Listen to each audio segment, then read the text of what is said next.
Elle a mobilisé en 2022 19 millions de cas et 9 millions de décès dans le monde.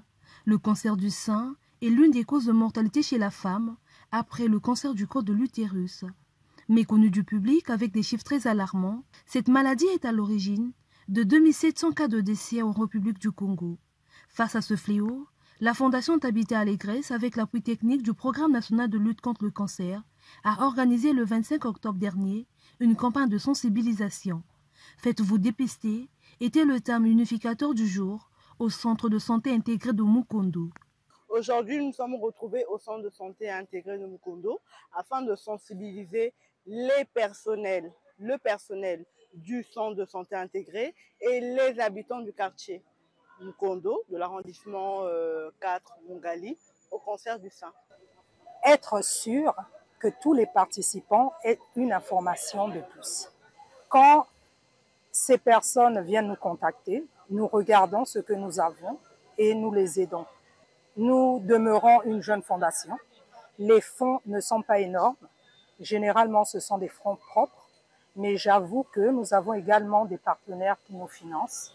Notre projet, effectivement, c'est de pouvoir aller loin, plus loin, dans des communes, dans des endroits très reculés où les gens n'ont pas encore cette connaissance-là. Dans cette lutte à laquelle la Fondation Tabita Allégresse adonne depuis 2 ans, le but est de réduire les 80% de cas de décès liés à cette maladie. Cela passe par la détection précoce, un moyen essentiel de prévention et de protection contre ce cancer. Nous voulons rappeler que le cancer du sein existe. Il existe en République du Congo. C'est le premier cancer chez la femme en République du Congo. Et quand on associe les deux sexes, que ce soit les hommes, que ce soit les femmes, le cancer du sein reste le premier cancer.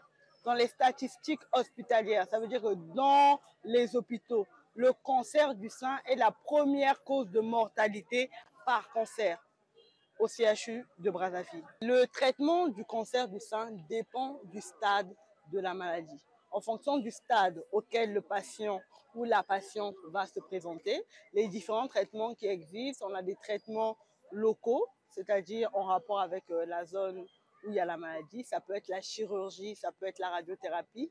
On a des traitements généraux, ça peut être la chimiothérapie, ça peut être l'immunothérapie et toutes sortes de traitements qui passent par voie intraveineuse ou par voie orale.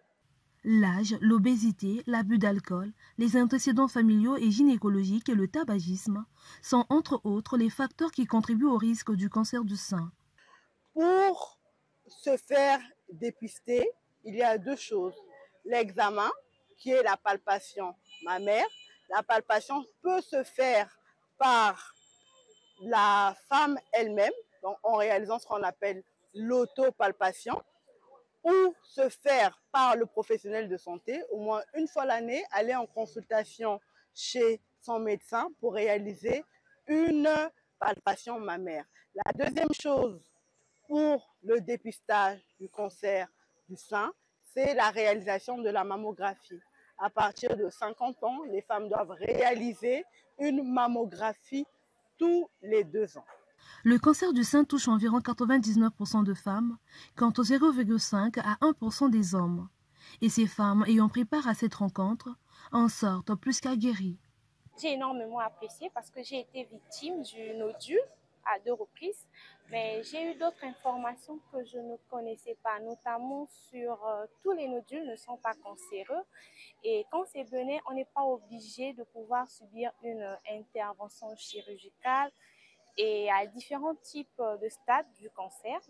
Des stades où c'est traitable, on peut avoir une prise en charge rapidement, mais quand on ne va pas tôt à l'hôpital, cela peut être très compliqué. J'ai aussi découvert que le cancer du sein ne touche pas que les femmes, les hommes aussi sont concernés. Ce que j'ai retenu aussi, c'est que le cancer du sein n'a pas de vaccin, d'accord? La meilleure manière de se soigner ou plutôt de prévenir cela, c'est le dépistage. Alors, en ce mois d'octobre, où on nous permet de nous dépister gratuitement dans beaucoup de centres de santé, j'invite tout le monde, hommes ou femmes, beaucoup plus les femmes, à aller se faire dépister. Le soutien et l'accompagnement des proches sont un accord précieux pour aider les personnes atteintes du cancer à surmonter les douleurs d'ordre psychologique.